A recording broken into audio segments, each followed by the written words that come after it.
Halo semuanya, Assalamualaikum warahmatullahi wabarakatuh. Kembali lagi dengan aku Cestaria Yudianti. Kalian bisa panggil aku Mbak Guru ya. Video kali ini aku akan ajarin kalian membuat 3 garis lengkung. Apa aja, ada ruffle atau kerutan, flange atau clock, juga pleat atau lipitan. Dengan kalian membuat 3 garis lengkung ini tadi, kalian akan keren banget membuat gambar ilustrasi seperti ini. Siapa sih yang nggak pingin gambar ilustrasi yang jadi keren banget? Kalian yang masih belajar tentang gambar busana, simak terus video ini sampai akhir. Jadi di sini aku sudah siapkan contoh untuk kalian lihat atau fragmen dari ruffle, flange juga pleats. Ruffle itu gampangnya dia kerutan. Nah, kerutan seperti ini. Ini kalian mau seberapa banyak, mau seberapa rapat hasil kerutan ini, itu tergantung dari seberapa lebar kain yang kalian bikin jadi kerut. Misal di sini ada yang sedikit, ini ada yang sedang, ini ada yang sedang, ini ada yang cukup, ini ada yang banyak. Nah, yang sedikit ini, misal aku ingin hasil jadi kerutnya ini 20 cm, jadi aku bikinnya cuma 30 cm, jadi 1,5 kalinya dari bidang yang ingin ku jahit, yang ingin aku buat kerutannya. Kalau yang ini 2 kalinya, yang ini 3 kalinya. Dari yang kalian lihat ini, 3 ini pasti hasil kerutannya itu kan berbeda ya. Ini sedikit, ini cukup, ini banyak banget. Nanti pun juga cara menggambarnya berbeda. Selanjutnya ada yang namanya ini pleats dulu ya. Pleats itu lipitan. Jadi kain ini nanti akan dilipit-lipit. Besarnya bisa, ukurannya bisa besar, bisa kecil-kecil. Kalau yang kalian tahu rok plisket, nah rok plisket itu aslinya itu nama aslinya pleats.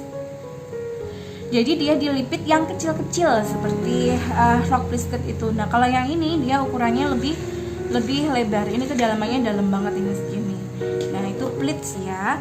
Ini pun nanti juga cara menggambarnya berbeda dari si ruffle itu tadi. Selanjutnya ada flange. Flange itu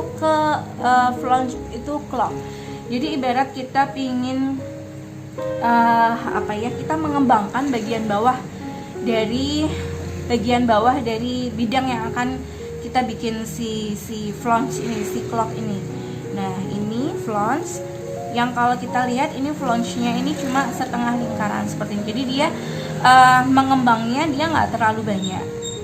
Ini setengah lingkaran ya. Ini nanti ketika kita pakai kain itu kan dijatuhkan seperti ini ya. Ini gelombangnya cukup secukupnya seperti ini. Beda sama flange atau clock yang kita buat dari lingkaran penuh seperti ini. Jadi dia gelombangnya jauh lebih banyak daripada yang setengah lingkaran itu tadi. Ada juga flange yang kita jahit dengan vertikal. Jadi itu kan tadi kan yang horizontal, ini yang vertikal. Jadi kalau vertikal kita jahit garis lurus memanjang dari atas ke bawah, nanti akan menghasilkan gelombang flange yang seperti ini. Ini kalau kalian belajar bikin polanya agak berbeda dari clock yang ini kan biasanya dipakai di rok, di tangan. Kalau yang ini tuh biasanya dipakai di aksen-aksen kerah, di aksen hiasan rok gitu. Nah ini polanya itu kita bikinnya itu dari obat nyamuk. Kalau kalian pernah lihat obat nyamuk, dia kan melingkar gitu ya. Nah ini karena melingkarnya kita butuh gelombang yang banyak banget, jadi kita bikin dari pola obat nyamuk. Gampangnya kita sebutnya pola obat nyamuk seperti itu. Nah dari ketiga jenis ini tadi cara menggambarnya pun akan berbeda, tapi nggak banyak kok. Oke, kita langsung aja ke teknik gambarnya. Pertama yang ruffle ya. Ini singkirin dulu. Ruffle. Siapkan kertas, pensil. Aku sukanya biasanya pakai pensil mekanik seperti ini. Oke, kalian harus latihan dulu. Jadi pemanasan latihan, kalian akan latihan membuat garis-garis panjang pendek. Ini pendek, panjang, yang arahnya lengkung ke kanan, lengkung ke kiri, panjang, pendek, lengkung ke kanan, lengkung ke kiri, dari atas, dari bawah. Latihan seperti ini terus sampai kalian merasa luas. Nanti hasil goresan gambar kalian akan terlihat lebih natural. Juga selain latihan garis yang ini, kalian juga bisa latihan kombinasi ditambah dengan elips seperti ini nih. Nah, kombinasi ya, garis lengkung ke kiri, ke kanan, panjang, pendek, elips seperti ini. Dari atas ke bawah, bawah ke atas, elips seperti itu. Oke, latihan selanjutnya kalian juga bisa bikin yang namanya gelombang. Seperti yang kalian tahu, gelombang kalau di laut itu kan dia gelombang bentuknya seperti ini ya. Ini kita nyebutnya dia gelombang tipis, yang hadapnya dia ke atas dan ke bawah seperti ini. Setelah ini kalian juga bisa belajar membuat gelombang searah. Searah itu seperti ini. Cukup yang tipis dulu. Kalian bisa bikin garis bantu seperti ini, garis bantu lurus horizontal. Lalu kalian buat gelombang tipisnya mengikuti garis bantu itu tadi. Sebisa mungkin kalian waktu gambar ini kertasnya jangan dimiringin kayak gini, karena ini akan melatih kalian. Nanti kalau kayak gini nanti kalian nggak terbiasa membuat apa adanya, kita kertas harus gambar kayak gini. Jadi usahakan kertasnya itu tuh posisi kayak gini, lalu tinggal udah kita ngikutin follow aja, harus kemana tinggal kita ikutin aja. Tangannya kita yang berusaha menyesuaikan dengan bentuk gambar yang kita inginkan. Ya, ini gelombang tipis ya. Selanjutnya masih buat garis bantu, gelombang tipis, gelombang searah tapi yang ukurannya agak tebel. Nah, oke, jadi dia tinggi-tinggi kayak gelombang pantai kan, gelombang lautan kan. Oke, ini ya. Selanjutnya kalian bisa juga latihan membuat gelombang tipis yang berlawanan arah. Berlawanan arah itu berarti ada ke kiri, ada ke kanan. Gambarnya seperti ini. Ke kanan, ke kiri, ke kanan, ke kiri, ke kanan, ke kiri. Tapi ini usahakan dia masih tipis. Ini tipis ya. Tipis itu maksudnya dia tuh kecil, setipis sama garis bantunya ini tadi. Selanjutnya kalian juga bisa bikin gelombang berlawanan arah yang ukurannya lebih tebal.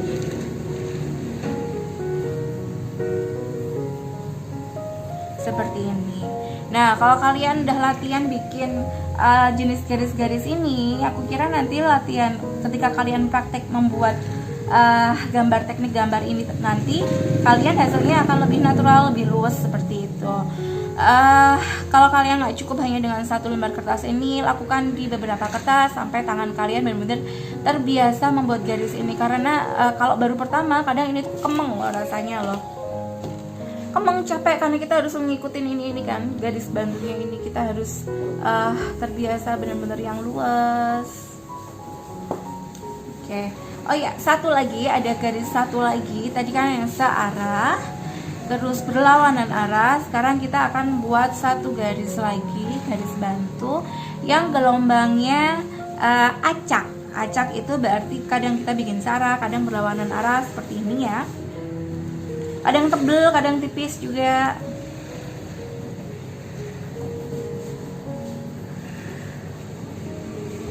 Nah, ini ya. Lakukan seperti ini terus sampai kalian benar-benar terbiasa. Nah, kayak gitu ya.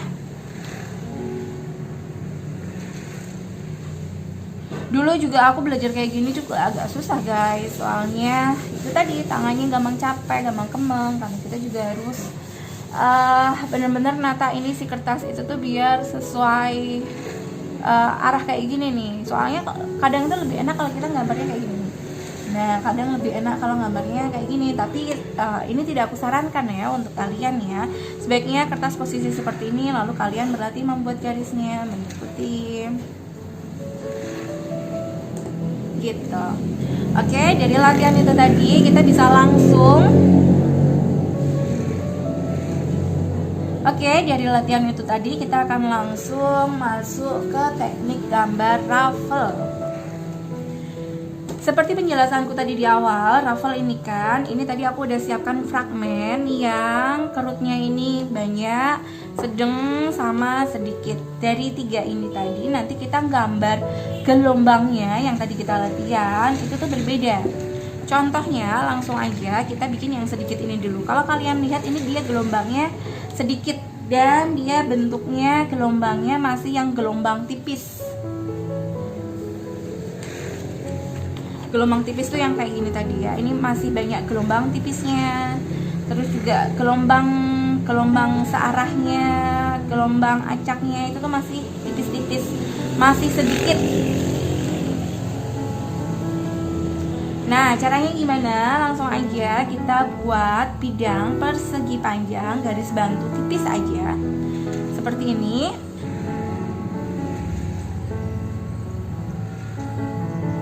Nah, masih sedikit kayak gini kan? Ya, kalau kalian lihat ya. Selanjutnya, step yang kedua, ini tadi langkah pertama. Langkah kedua, kalian buat garis jatuhnya kain yang ini nih. Garis jatuhnya kain ini ke arah atas, ke arah pusatnya si kerutannya ini. Lalu kalau kalian pahami, semakin besar bentuk gelombangnya, maka garis ke atasnya ini dia akan semakin jatuh ke pusat kerutnya ini. Semakin tipis, dia garis lurusnya ini menghilang gitu. Kayak gini contohnya, ini kan dia kan tipis ya, jadi ke atasnya sedikit aja. Tipis ke atas sedikit aja. Ini agak tebal jadi lebih panjang boleh. Nah, ini tebal jadi kalian bikin garis ke atasnya sampai pusat kerut ini. Ini di sini juga ada tipis aja, tipis. Panjang sampai atas. Kalau garis yang tipis itu tadi kalian pakai garis ini yang kayak gini ya. Jangan yang dari atas sampai bawah dia tebal, tapi ikutin natural, semakin ke atas semakin tipis. Nah, kayak gini gitu ya. Kalau yang tebel ini boleh kalian buat garis dari bawah sampai atas ini setebal ini. Ini dia lengkung tipis, berarti kayak gini aja. Ini kita buat kalian bikin garisnya itu kadang miring ke kiri, kadang miring ke kanan. Kita tinggal ngikutin arah gelombangnya ini aja. Jadi agak berlawanan arah gini.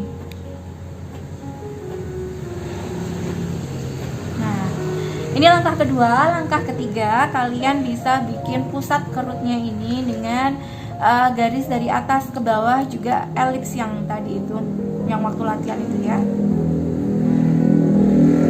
Karena ini masih raffle, kerutan yang sedikit, jadi kalian nggak usah bikin ini rapat-rapat, sama seperti waktu bikin gelombang yang di bawah ini tadi juga nggak banyak gelombangnya ya. Ini kita bikin garisnya sedikit aja.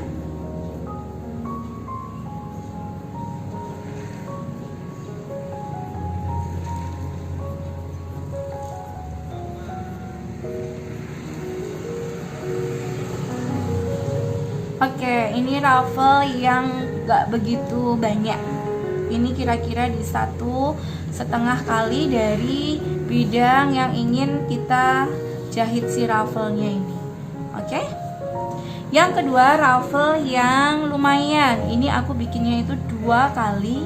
Fragmen ini aku bikin raffle-nya ini, kerutannya ini 2 kali dari bidang kain yang ingin ku jahit si kerutnya ini.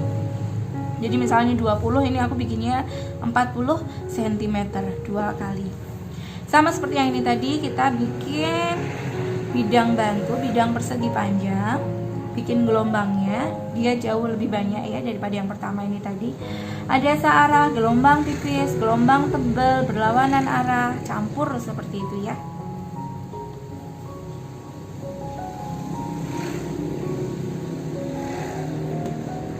Oke. Sama seperti yang pertama, langkah keduanya kita buat garis ke atas. Semakin tebal gelombangnya, berarti garisnya semakin ke atas seperti ini.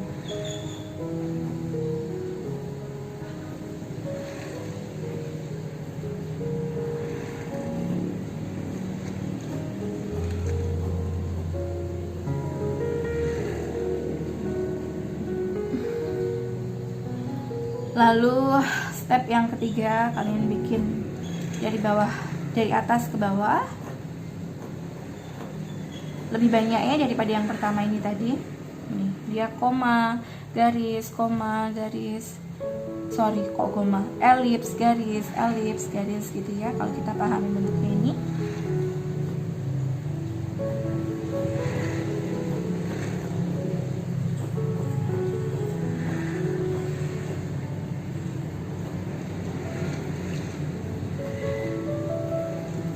Oke, nah langkah selanjutnya ini sebenarnya ada satu langkah tambahan lagi, berarti ini langkah keempat ya. Yang ruffle ini tadi juga ada harusnya.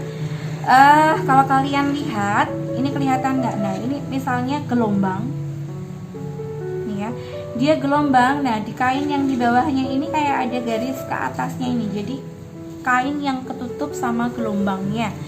Nah, kalau yang di ruffle satu ini tadi, nah yang di sini nih, ini gelombang tebel yang agak tebel, ini pasti kelihatan ada kain yang ketutup sama gelombangnya ini.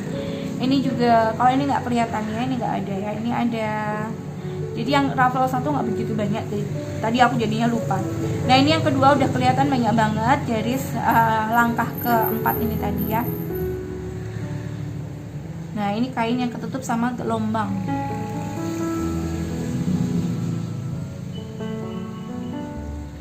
Oke, gitu, paham ya? Selanjutnya ruffle yang kerutnya ini banyak banget. Ini aku bikin fragmen ini sampai 3 kali, lebar kainnya sampai 3 kali dari bidang yang ingin dijahit kerut. Ini 20 cm, lebar kainnya ini aku bikin 60 cm.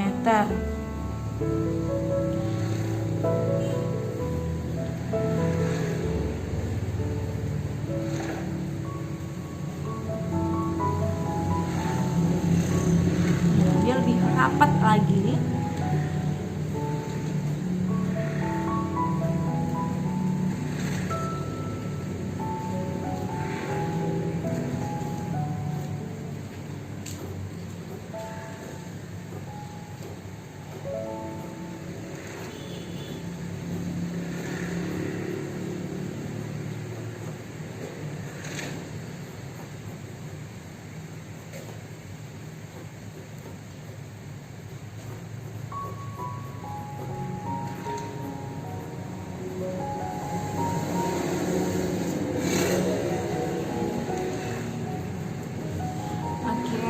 Langkah keempat, oke,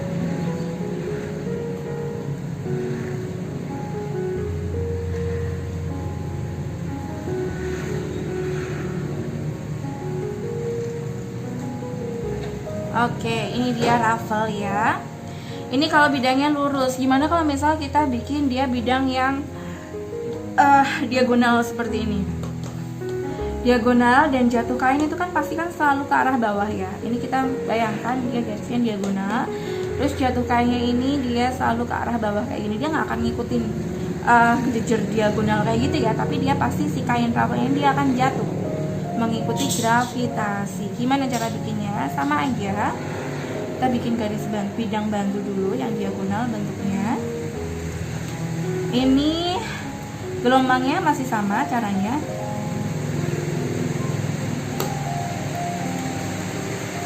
Hujan guys, jadi sorry kalau suaranya mungkin nanti agak berbenturan sama hujan ya. Nah, yang membedakan, ini aku lebih keras sedikit ya. Yang membedakan dari yang lurus itu tadi, kalian bikinnya garis ke atas. Step yang kedua, garis ke atasnya itu lurus ke sejajar. Ini ya, kalian kalau lihat ini dia tetap ngikutin ke pusatnya, itu tuh tegak lurus ke atas seperti ini.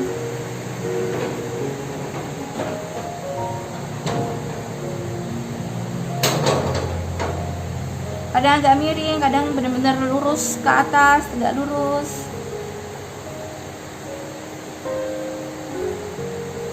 Nah, agak beda ya diagonal sama yang bidang lurus ini tadi. Karena ini tadi ya, jatuhnya kain si ruffle ini pasti dia akan jatuh mengikuti gravitasi. Apalagi kain-kain yang jatuhnya dia lebih luas, lebih flowy, misal satin, tile, chiffon, dia pasti jatuhnya akan lebih flowy ketimbang kalau kita pakai jenis kain katun yang lebih kaku kayak gini ya. Lalu step yang ketiga,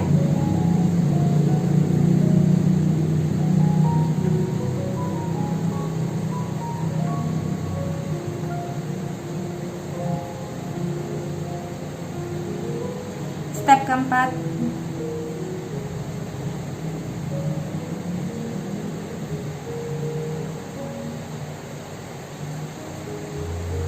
oke, itu bidang yang diagonal untuk membuat ruffle.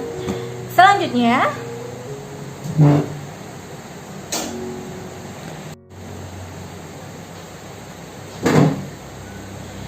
selanjutnya kita akan buat yang flange atau clock.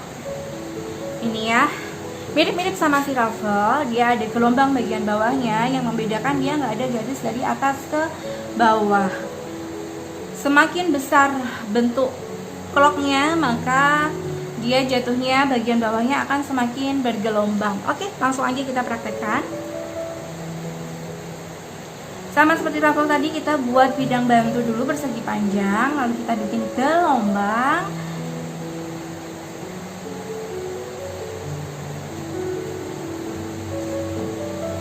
Step kedua, garis ke atas. Semakin tebal, maka garis lurusnya ini dia akan semakin ke pusat clock. Semakin tipis, dia cuma jatuhnya kayak gini aja ya.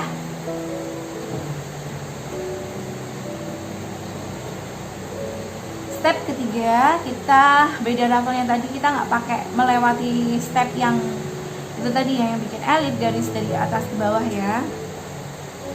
Langsung lompat ke step keempat.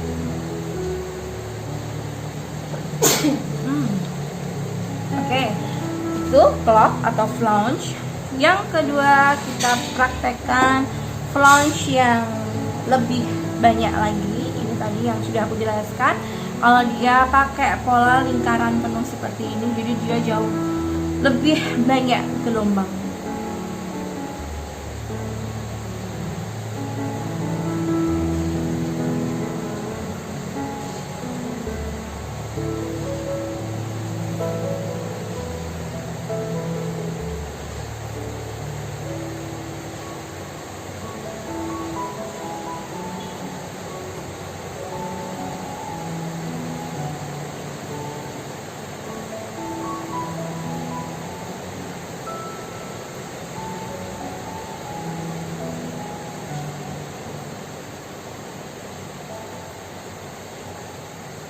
Oke, ini bidang yang lurus. Gimana kalau kita buat bidang yang diagonal?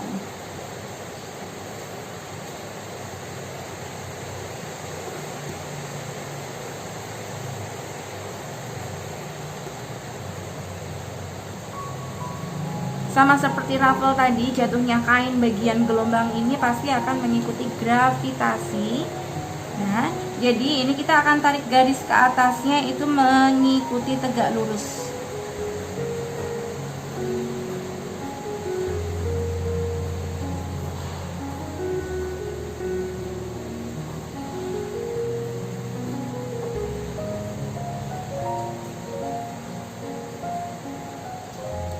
Oke, selanjutnya kita akan buat flange yang apa ini, yang dia dijahit vertikal seperti ini ya.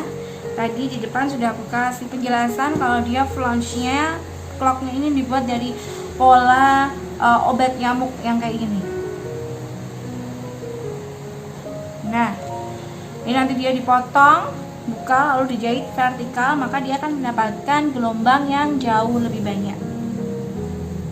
Oke, garis vertikal. Nah, ini tinggal, ini ada garis bantu tipis juga di kanan dan kiri ya. Nah, mau bikin gelombangnya yang sama besar seperti ini boleh, mau bikin gelombangnya yang agak beda boleh.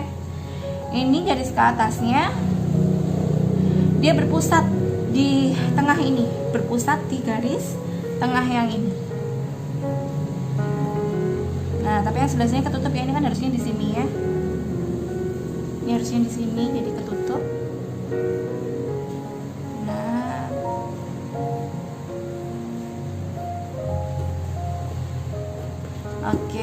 hati-hati ya, ingat selalu berpusat di garis tengahnya ini ya. Gimana kalau kita bikin gelombangnya yang besar kecil, karena ini kan disetrika mati. Kalau kain yang tidak disetrika mati, dia otomatis akan menghasilkan gelombang kain yang tidak beraturan besarnya.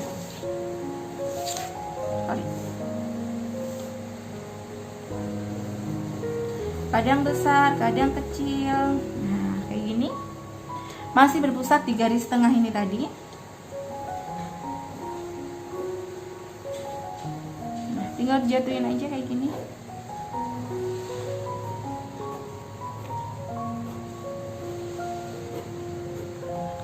Itu. Gitu ya, jadi agak berbeda. Jadi cara kita menggambar itu sambil kita membayangkan gambar asli dari baju yang ingin kita gambar ilustrasinya, sambil kita membayangkan, misal kita belum ada gambar asli dari suatu baju itu, kita gambar ide ya, kita menggali ide. Jadi kita membayangkan kita akan pakai kain jenis apa, dia jenisnya flowy kah, seperti satin misalnya, atau lebih mengembang dan lebih tegak seperti katun misalnya, atau yang lebih tebal dari itu. Kita sambil membayangkan itu tadi semua. Lalu juga pose si model, juga bidangnya ini mau vertikal, mau horizontal, atau mau diagonal. Kita membayangkan itu semua. Sebagai seorang ilustrator yang baik, pastinya akan menyajikan gambar yang mudah dibaca oleh pengamatnya gitu. Ini flange atau clock. Selanjutnya kita akan langsung ke pleats atau lipit. Ini pleats.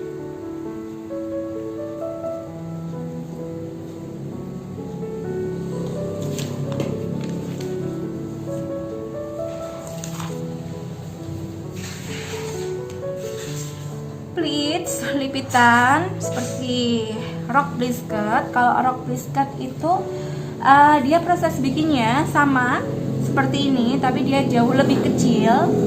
Mungkin kalian punya rok brisket ya.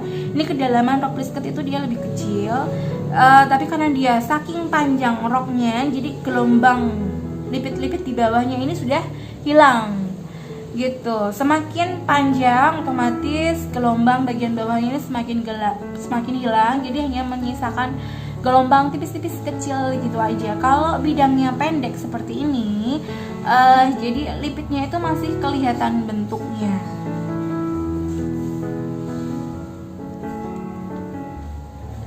Lipit itu ada beberapa jenis. Yang searah seperti ini yang searah ya.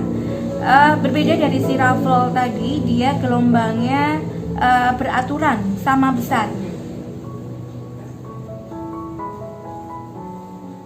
Jadi kita nggak bisa bikin yang acak lagi. Ini searah tapi yang sama besar. Jadi usahakan kita konsisten. Garis ke atasnya sampai ke pusat si lipitnya ini tadi.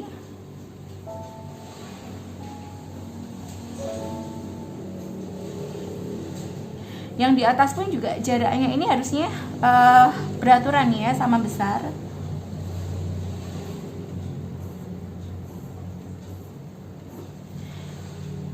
Step ketiga, kain yang di bawah gelombang yang tidak nampak.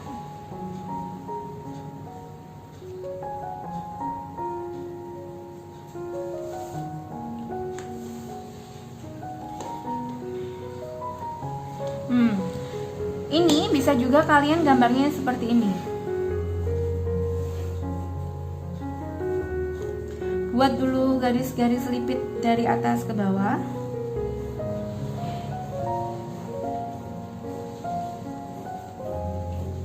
Usahakan sama besar jaraknya. Nah, ini penampilan lipit yang kalau kalian lihat dari kamera ibaratnya seperti ini ya. Kalau kalian lihat dari layar, dia nggak begitu kelihatan gelombangnya. Ini biasanya dipakai di lipit-lipit mati yang benar-benar disetrika halus, rapi. Jadi gelombang bagian bawahnya masih rapi.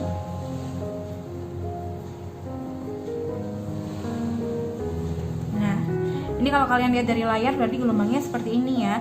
Tapi kalau mau mengesankan dia lebih flowy, lebih hidup dan tidak disetrika mati, kalian bisa gambar yang seperti ini. Oke, ini lipit searah. Lalu ada jenis lipit yang berlawanan arah.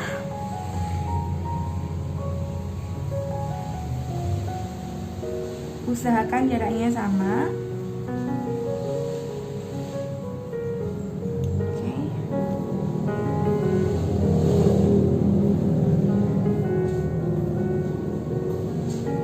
Ini kita sebut rok.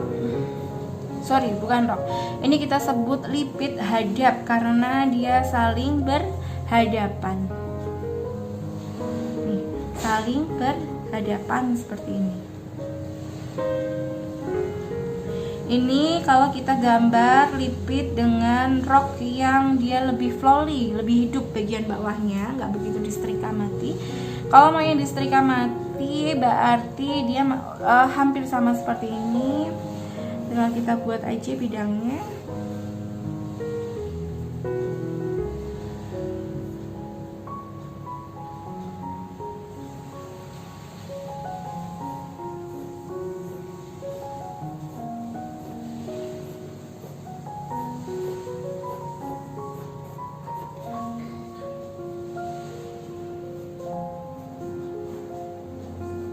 Ini cembung ya ke arah bawah seperti ini.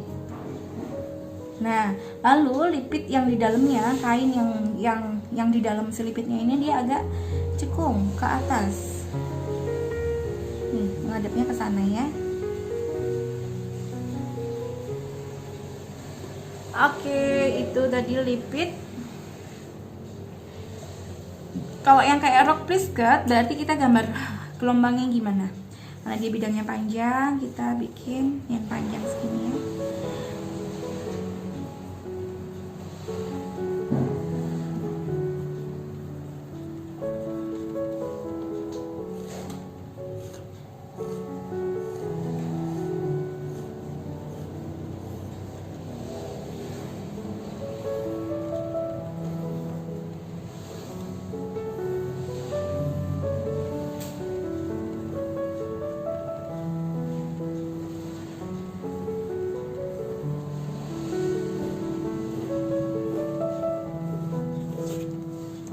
Sorry.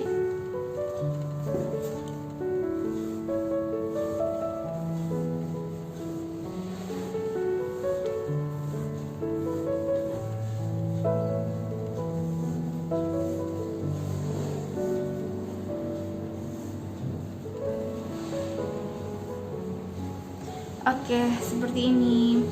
Itu tadi 3 teknik menggambar dari ruffle, pleats, juga flange.